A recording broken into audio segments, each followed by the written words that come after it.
अपने study table के सामने बैठा सौरव लैपटॉप ऑन करता है। लैपटॉप ऑन होते ही स्क्रीन पर डेस्कटॉप फोटो अपीयर होती है। वो फोटो सौरव के बचपन की थी। अपने बचपन की तस्वीर देखकर सौरव धीरे से मुस्कुरा देता है। मम्मी ठीक ही कहती है, मेरी नाक बचपन से ऐसी है, जरा सी सूजी हुई। पास की खिड़की से बाहर डूबते हुए सूरज को देखता हुआ सौरव कर्सर स्क्रीन पर घुमाता है, पर अपने बचपन की तस्वीर और सूरज की गुलाबी रोशनी में सौरव का ध्यान कहीं खो चुका था। स्क्रीन पर ना देखकर वो पीछे दीवार पर टंगी हुई अपनी फैमिली फोटो को देखने लगता है। दादी की मुस्कुराती हुई शक्ल, पापा का हाथ कंधे पर और पीछे छोटा सा मुखर। क्या दिन थे, स्कूल, क्रिकेट और धूम मचाना। कोई फिक्र भी नहीं थी। अगर किसी से लड़ाई हो जाती थी तो पापा बचा लेते थे, और पापा का पारा घुमा तो दादी बचा लेती थी। पर अब तो बाहर की लड़ाई भी खुद ही लड़नी पड़ती है, और अंदर की लड़ाई भी, और ऊपर से लैपटॉप की टिंग टिंग। बस फिर क्या था। बचपन की यादों में सौरव ऐसा खोता है कि अपने लैपटॉप पर आई हुई नोटिफिकेशन को इग्नोर करता हुआ दीवार पर टंगी अपनी फैमिली फोटोज को देखते देखते बीते किस्सों की धुंध में खो जाता है। और इसी में 15 मिनट बीत जाते हैं। तभी सौरव के फोन पर टीम लीड का कॉल आता है। Hello sir. हेलो सर, क्या मीटिंग 5:30 की थी ना? अरे महाशय, कहीं आपने सुबह के 5:30 तो नहीं समझ लिए? नहीं सर, आपने पीएम मेंशन किया था, मैं बस ज्वाइन कर ही रहा था। अरे कोई बात नहीं, क्यों लेनी इतनी तकलीफ? ज्वाइन नहीं करनी मीटिंग तो मत करो, बस एक मेल डाल दो कि कोई काम नहीं करना, मैं खुद तुम्हारे डिसमिसल की बात ऊपर करूंगा। नहीं सर, आप ऐसा क्यों कह रहे हैं? वो नेट की इश्यू थी, सॉरी सर। काम करना है तो रिस्पॉन्सिबिलिटी से करो, वरना छोड़ दो सौरव। एक्सक्यूज नहीं चाहिए, काम चाहिए, काम मुझे आज ही रिपोर्ट क्लियर चाहिए मुझे, नहीं तो दूसरी नौकरी देख लो। किसी तरह रात भर में काम कंप्लीट करके सौरव अपने टीम लीड को सेंड करता है। अगली सुबह एक हाथ में ब्रेड लिए दूसरे से फोन पर बात करता हुआ सौरव तेजी से ऑफिस में एंट्री करता है। कल सर इतने नाराज हो गए थे और आज वक्त से पहले ही बुलाया, पता नहीं क्या कारण होगा। वो घबराते हुए अंदर एंट्री करता है। ऑफिस में अंधेरा था। सौरव आगे बढ़कर स्विच बोर्ड से जैसे ही लाइट्स ऑन करता है। Happy 3rd work anniversary Saurav. ये सब क्या है? ये लाइट्स, ये डेकोर और ये केक जल्दी कट कर भाई, फिर काम पर भी लगना है। वैसे ट्रीट कब देगा? अरे पर आज तो मेरा बर्थडे भी नहीं है। ये सब आज ही तो वो दिन है जब तू इस मजदूरी में हमारे साथ शामिल हुआ था, और तब से फूटी कौड़ी भी खर्च नहीं की। आज तो पार्टी पक्की है भाई। सौरव की सारी टेंशन मानो छू मंतर हो गई थी। मुस्कुराते हुए वो काम पर लग जाता है। शाम को ऑफिस से निकलते ही सभी पार्टी की चर्चा में लग जाते हैं कि आखिर पार्टी कहाँ की जाए। शाम के 7 बजे ऑफिस के बाहर की सड़क में सौरव अपने 6 दोस्तों के साथ कैंपस से बाहर निकल रहा था। नो वे, ऐसे ही किसी कैफे में नहीं जाने वाली। 5 स्टार मतलब 5 स्टार। ओके, 1 घंटे में सभी फ्रेश होकर होटल कैंपस के पास मिलो।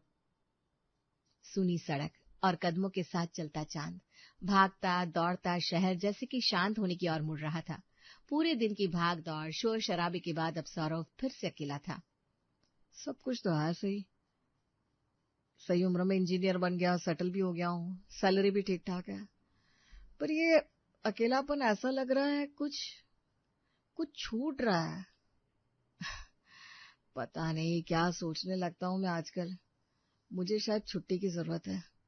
एक दिन ऑफिस से लीव मार देता हूँ, नैना के साथ लॉन्ग ड्राइव पर निकल जाऊंगा, ये सही रहेगा। आगे सड़क की दूसरी तरफ सौरव अपनी फेवरेट चाय की टपरी पर चाय का मजा लेने रुक जाता है। 5 स्टार का डेजर्ट मन को वो शांति नहीं दे सकता जो ये चाय दे सकती है। भैया कसम से मेरा बस चले ना तो मैं अपनी शादी की पार्टी यहीं आकर दे दूं। तभी पीछे से नैना आती है। सही बात है, दोस्तों को ट्रीट आप 5 स्टार में दीजिए और मेरी शादी की पार्टी ढाबे पर दे दीजिएगा। चाय की टपरी के पीछे ही घर है मेरा, तुम यहाँ आए और मुझे बुला भी नहीं। वो तो अच्छा है कि खिड़की से मेरी नजर तुम पर पड़ गई। कहाँ हो पिछले 2 दिनों से? तुम्हें कितनी बार कॉल ट्राई किया, कोई जवाब नहीं। फेसबुक, इंस्टाग्राम, टेलीग्राम, कहाँ मैसेज नहीं किया तुम्हें, कोई रिप्लाई नहीं। सौरव अपने मन की बात अपनी गर्लफ्रेंड नैना से साझा करता है।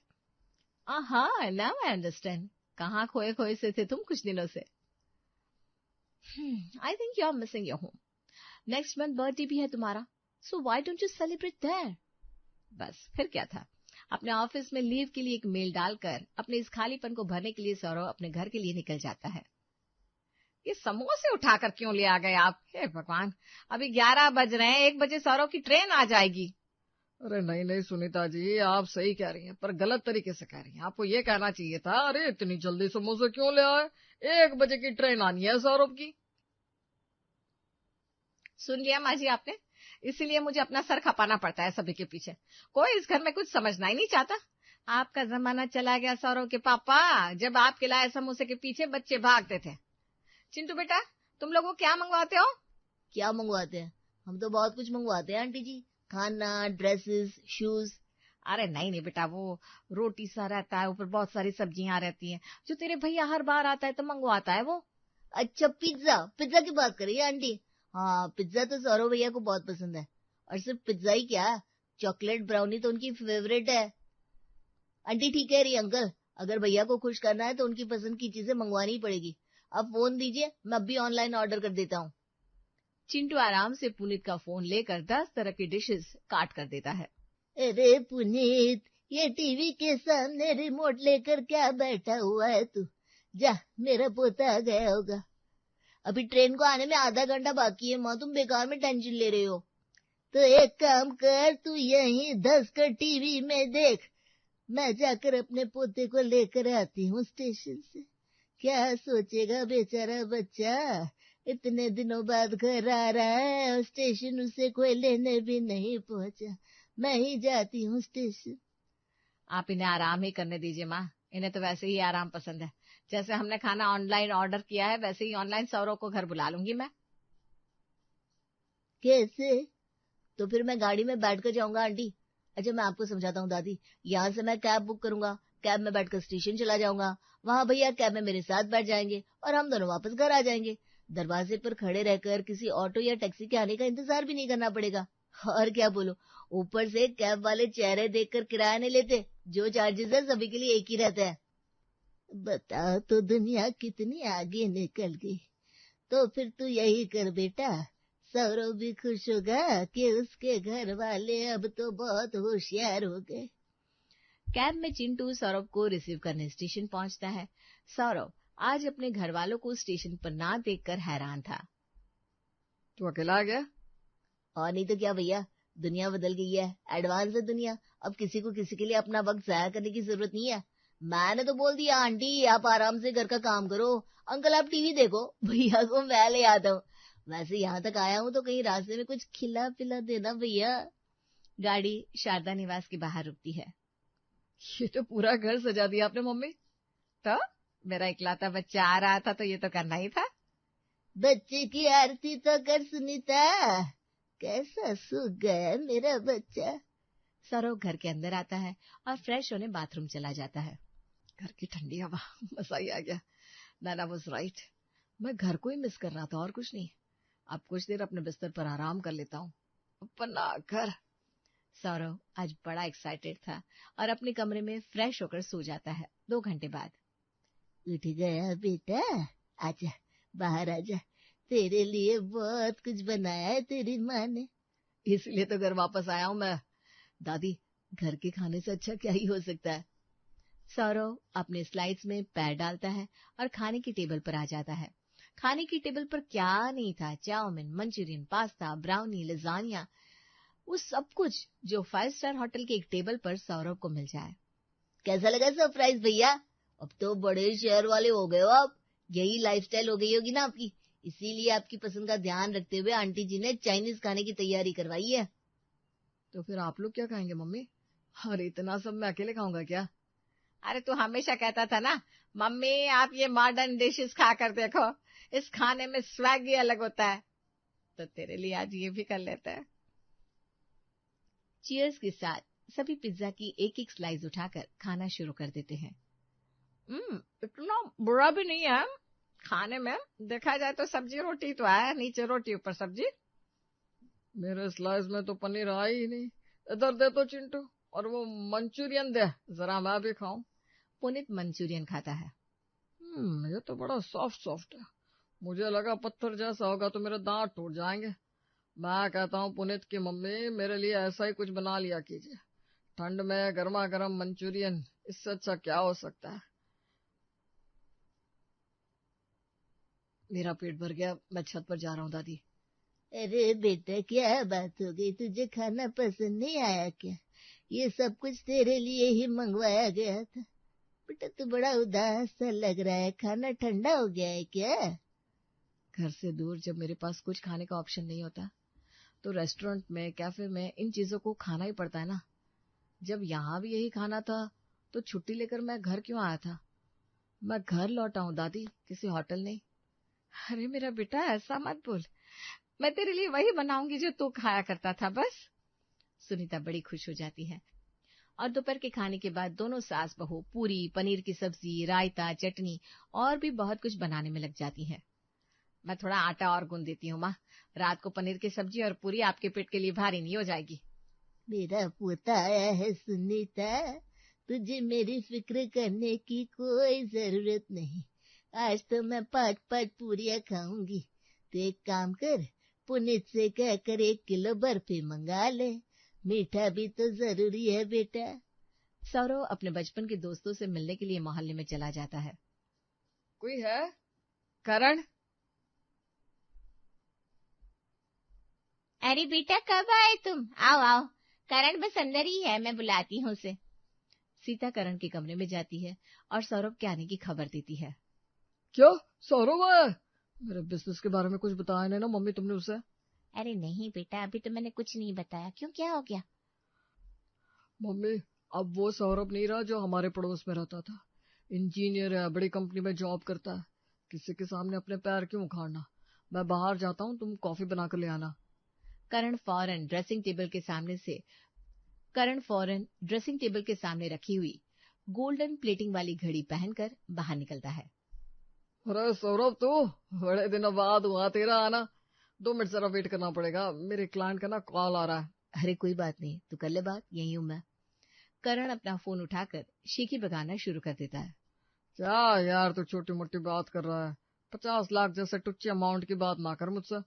बड़े इन्वेस्टमेंट की बात हो तो कॉल करना। बेकार में तेरे कारण मैंने अपने बचपन के दोस्त को इंतजार करवाया। फोन रख चल। और सौरभ, क्या हाल है? कैसा चल रहा है यार सब कुछ? बस यार, सब कुछ मस्त है। घर को बहुत मिस कर रहा था, तुम लोगों को मिस कर रहा था, तो वापस आ गया। चलो, मतलब कि नौकरी पेशा वालों को घर वालों को याद करने का वक्त मिल जाता है। मैं तो अपने घर पर रहकर भी घर वालों को टाइम नहीं दे पाता। इतने परेशान रहती है ना मम्मी मेरे इस काम से कि क्या बताऊं। दिन भर पैसे, नोटों, गाड़ियों की बातें। अब देख, अब इस घड़ी को ही देख ले। पिछली बार तो जब आया था, कैसे तूने महंगी घड़ियों की शॉप का जिक्र किया था, बस वो सुनने की दे रही थी। मुझे अभी शौक हो गया घड़ियों का। अब ये गोल्ड वाली घड़ी देख ली तो मैंने खरीद ली। अब देख यार, कब वक्त बदल जाए कोई नहीं जानता। मैं यार तुझसे कंपेयर करता रहता था, कहाँ तू इंजीनियर बन गया, मैं सिंपल ग्रेजुएट बैठा हुआ हूँ। जिस बचपन को याद करने के लिए सौरभ करण के घर आया था, उस बचपन को छोड़कर उसे सब कुछ दिख गया था। पैसे, रुपए, दिखावा, सब कुछ। सौरभ अपने घर लौट आता है। पता नहीं क्या हो गया दुनिया को। ये दुनिया सही है, मैं ही नॉस्टैल्जिक फील कर रहा हूँ और कुछ नहीं। कुछ देर बाद पुनीत दुकान से वापस लौट आता है। अरे वाह, क्या खुशबू आ रही है। अब क्या बनाया अपने लाडले के लिए सुनीता जी आपने? 2000 रुपए किलो की सांगरी की सब्जी बनाई है। अब सांगरी बन गई तो पनीर कैसे पीछे रहती, सो पनीर भी बना लिया। फिर पूरे 1300 रुपए किलो की बर्फी मंगाई, मटर की पूरियां बनाई और भी बहुत कुछ है। आप खाने पर तो बैठिए। इतना सब कुछ करने की क्या जरूरत थी मम्मी? मैं घर का सिंपल खाना भी तो खा सकता था, जैसे हम बचपन में खाते थे। अरे अब तो बच्चा नहीं रहा बेटा, काम काजी बेटा बन गया है। क्यों सुनीता जी, यही कहती है ना आप? फिर से वही दुविधा। सौरव अपने घर में ही वही ढूंढ रहा था जिसकी तलाश में वो घर आया था, पर क्या? मुझे लग रहा है कि मैं बेकार में ही वापस आ गया। वहां सर भी 10 बातें सुनाएंगे, इससे अच्छा वापस गाड़ी पकड़कर चला जाऊंगा। काम के साथ ऐसे मजाक तो नहीं कर सकता मैं। अगली सुबह हॉल से आती आवाजों से सौरव की नींद खुल जाती है। इतनी सुबह बर्तन कौन धो रहा है, जाकर देखता हूँ। आंखें मसलते हुए सौरव हॉल में जाता है तो देखता है उसकी दादी रसोई में पानी गर्म कर रही है। अरे दादी, आपको नहाना था तो गीजर ऑन कर लेती। ऑन नहीं हो रहा है क्या? मैं कर देता हूँ। अरे नहीं नहीं बेटा, ये पानी नहाने का नहीं, पीने का है। कल रात का खाना बहुत भारी हो गया था, अब जरा गर्म पानी पीऊंगी, फिर नमक अजवाइन की फांकी लूंगी। हो सकता है जरा एसिडिटी निकल जाए। इस उम्र में पूरियां पनीर और ऊपर से बर्फी पचती कहाँ है। तू आया इसकी खुशी में खा लिया मैंने। वही तो दादी, बचपन में कैसे आप हमें सोन पापड़ी देती थी। मेरा मतलब है सोन पापड़ी के डब्बे हमसे छुपा कर अपनी अलमारी में रखती थी और हम चोरी छिपे खा लेते थे। क्या मजा आता था। 1300 की बर्फी में उस सोन पापड़ी के डब्बे वाला स्वाद नहीं आया दादी। ये सुनते ही सौरव की दादी की आंखों में आंसू आ जाते हैं और वो अपने पोते का सर चूमती हुई उसका हाथ पकड़कर उसे अपने कमरे में ले जाती है। जब से तू गया है ना बेटा, तब से सोन पापड़ी को चुराने वाला कोई है ही नहीं। अब तो तू खुद कमाने लगा है, महंगे से महंगी चीजें खरीद सकता है। वो ब्राउनी और वो गिलास में वो दूध के शेक खरीदता होगा। मेरा जी तो तुझे सोन पापड़ी खिलाने का ही था, पर जमाना भी तो बदल गया। मुझे लगा तू सोचेगा दादी पैसे बचा रही है। ये कहकर दादी अपना कबर्ड खोलती है जहाँ ढेर सारे सोन पापड़ी के डब्बे थे। सौरव एक डब्बे को उठाता है और जैसे ही सोन पापड़ी को अपने मुंह में रखता है उसे बिल्कुल वही स्वाद आता है जो बचपन में आया करता था। इसी सोन पापड़ी के लिए तो मैं घर आया था दादी। ये सोन पापड़ी और वो जो मिक्सचर आप बनाती थी ना, 1 रुपए में 8 आने वाली बिस्किट, वो बचपन, वो दिन कहाँ चले गए दादी। आपका मेरे सर पर तेल लगाना, पापा का मुझे डांटना और मेरे दोस्तों का 5 रुपए के लिए मुझसे कलेश करना। कल पता है जब मैं करण के घर गया ना दादी, तो वो मुझे शेखी दिखा रहा था कि उसके पास कितने पैसे हैं। तभी पुनीत कमरे में आता है। एक उम्र के बाद सभी अपने आगे पर्दा डाल लेते हैं बेटा। करण की एक छोटी सी कपड़े की दुकान है, तुझे देखकर उसे लगा होगा कि इंजीनियर बाबू आए हैं, इसके पहले ये शेखी झाड़े मैं ही झाड़ देता हूँ। उसकी भी गलती नहीं है बेटा। गलती तो मेरी है ना पापा। जब भी उसके घर जाता था हमेशा अपनी डिग्री और अपने ऑफिस की बातें करता था। यहाँ भी आप कितने प्यार से मेरे सामने खाना परोसते थे, पर मुझे बड़े शहर की दिखावटी दुनिया की बातें करनी होती थी। आप ठीक कहते हैं पापा, मम्मी ने मुझे बिगाड़ दिया है। घर की दाल चावल और सब्जी यही सेहत के लिए अच्छी होती है। और पापा कल ना मैंने चप्पल पहनकर खाना खाया था तो आपने डांटा क्यों नहीं पापा कि घर पर चप्पल नहीं पहनते। आपने डांटा क्यों नहीं पापा। मैं बड़ा नहीं होना चाहता, मैं वही आपका छोटा सा सौरव बना रहना चाहता हूँ पापा। और इस तरह बर्फी के आगे सोन पापड़ी की सादगी जी जाती है। इंसान कितना भी कमा ले, कितना भी बड़ा हो जाए, आखिर में उसे याद अपने बचपन की और अपने घर की ही आती है।